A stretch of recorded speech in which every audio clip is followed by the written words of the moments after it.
How to change age on Oculus app. Hey there, welcome to the channel and let's get right into this tutorial. To change your age on your Oculus application, you can launch your Oculus app, or if you don't have it, just search for MetaQuest or meta.com.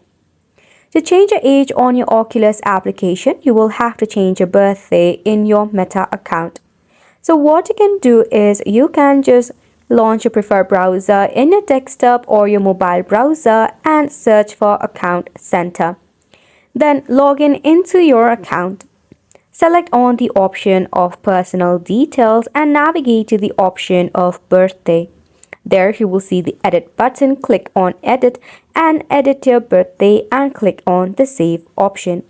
Once you do so, click on the Confirm button to change your age on your Oculus app.